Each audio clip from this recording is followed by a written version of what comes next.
Make sure it's not your good rolling pin, because you're going to get ink all over it. Today we're going to do a really, really cool project. We're going to custom make our own paper using ink. We're not going to make a paper, but we're actually going to dye it using ink. And it's really, really simple. All you need is literally watercolor paper, ink, and a sink. And you can use it for, say, invitations. You can actually shadow box it and hang it as art, because you'll see the paper's really, really cool. Or you can push it even further like I'm going to do, and I'm going to silk screen on it so you can use it for other art projects. So let's get started.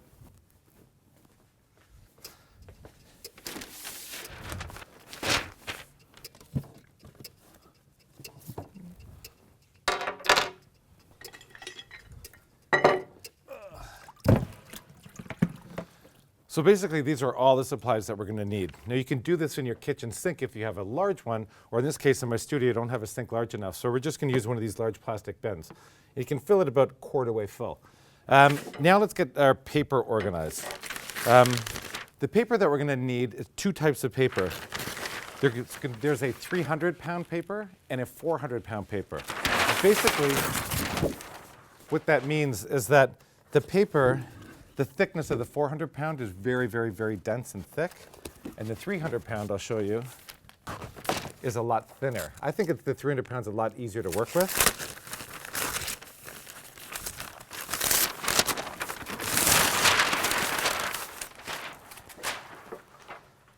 So this here's the 300-pound. Now, when you're at the art supply store, make sure you get a really good quality rag paper. And basically what rag paper means is that the pulp is actually made up of cotton, okay? So that's very, very important. So we're going to be soaking this paper, and if it were just made out of wood or a thinner, cheaper paper, the paper is basically going to disintegrate. So we're treating this almost like fabric. So the first thing now, we have our 300-pound paper here, and we're going to soak it in the bin of water.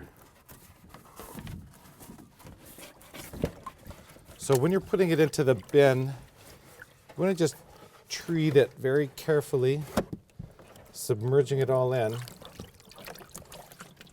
and very carefully getting it all wet. So for this, you want to just gently put your paper in the water. The water can be lukewarm. It's probably better if it is a bit warm. That way the paper will soften. And again, just do this very carefully, because it is paper, and we want to treat it gently. But once it gets wet, it'll start to soften up.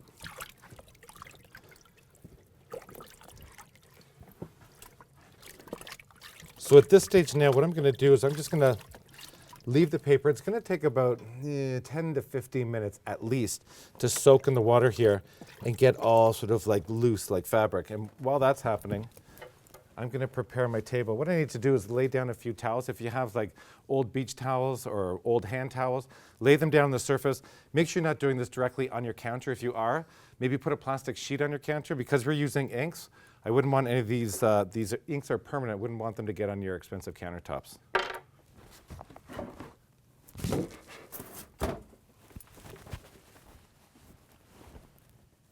We're using some really nice towels here.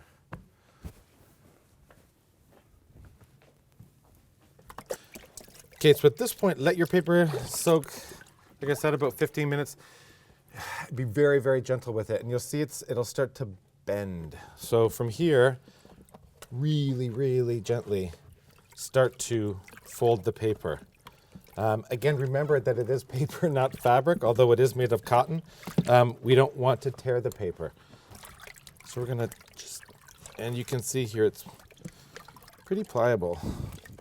And the reason we want to fold it and do all this is because when we put the ink on it, it's going to create all these really cool textures and patterns. And I like that it gives the paper dimension, which is really, really cool. Okay, so we can push our paper down. Going to take our inks. Again, think about the color scheme you want to do. I'm going to do sort of yellows, oranges, reds, and just literally drip it on the paper.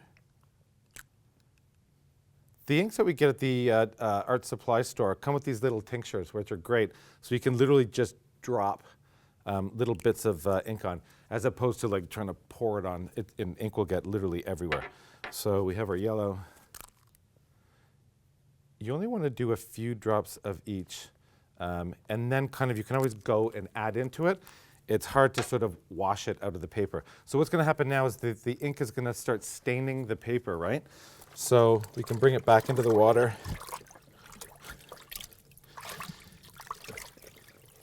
And sort of wash it out. And then at this point as well, if you're doing this in your sink or if you're doing it in a tub, dump out just a bit of the water, and we'll come back in a minute. So I've drained out most of the water. Just have a little shallow bit left in here. So again, we can put our paper back in. We need to drain out most of the water because we just want just sort of a little shallow, a little pool of water in here because we're going to add some more ink to our paper now, and we don't want to completely soak it in. You can see here when I drop it on, it just goes psh, and it just sort of disperses. So that's what we're kind of looking for there. And from here, we're going to take it, and with a rolling pin, now we want to press it out. And the reason that we're rolling this out, number one, we're pushing the ink into all these crevices. And number two, we're trying to create all these really nice folds and crinkles. And that's going to sort of give us the dimension of the paper that we're looking for. And again, even with this too, remember, we're dealing with paper. It's not fabric. So be somewhat gentle. And I'm going to do this again. Some of our reds. And some of our yellows. Right? And you can see why we're wearing our rubber gloves, right? Because your hands would be covered in ink. Think about the colors that you're going to use and think about how they're all going to work together. So in this case, we're using yellows and oranges. I probably wouldn't use colors that would be opposite on the color wheel, like oranges and blues, because when they sort of meld together, they're going to become sort of a grayish color. So if you want, maybe you can do shades of blues and yellows, which would be really nice. So they would almost create sort of greens. Just sort of keep that in mind, and or even experiment on smaller projects before you tackle these larger ones. And you can see here when we open up the paper, we start to get all these really soft, sort of delicate folds in here. And you can flip it over because each side will be different, right? And from here, now we can crease it up again in a different way. And again, be really careful because this is paper. And here we're going to create other folds and other dimensions.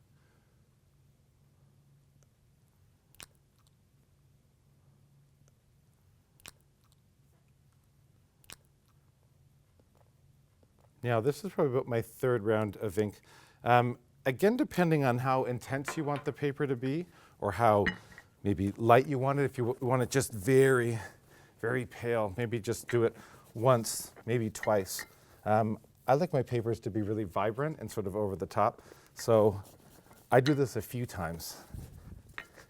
And again, you can see when we're rolling it out, we're getting all these new creases and crevices and cracks, and all these new sort of dimensions are happening, which is really cool.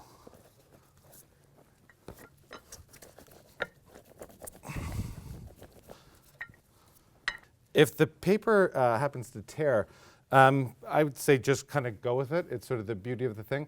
Once you frame it, it could actually become a really cool, happy accident. So don't be too concerned, although, again, just be really, really gentle.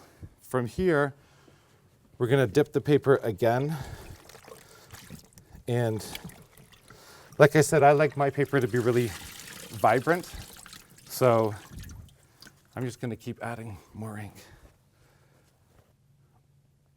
I often tear the paper or sometimes put too much ink on it, which is kind of cool because if you're using it for different projects, I just sort of have some of this paper on hand. And you know, you can use it for silkscreen, you can use it for tiny little decoupage or what have you. So again, don't worry about if something messes up. Keep the paper because you'll never know what you're going to use it for.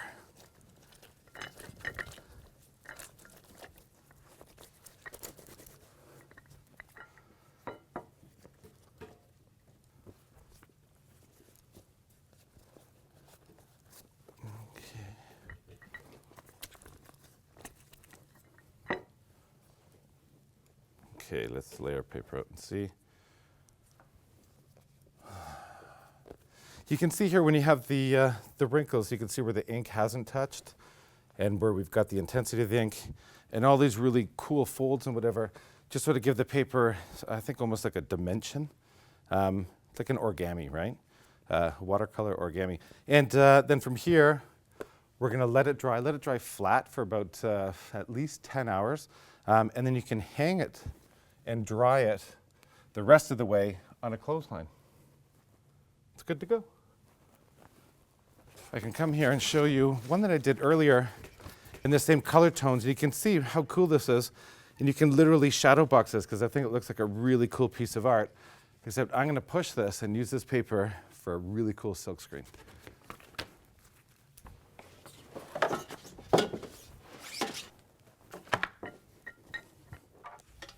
Okay, so I have my silkscreen here, again, because we're going to push it.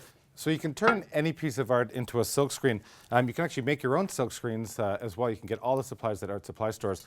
I get mine professionally made from a company, so I give them the artwork, and then they put them or print them on the screen for me. So here I can prepare my screen quickly with some tape, because I want to block out anything that I don't want to be screened.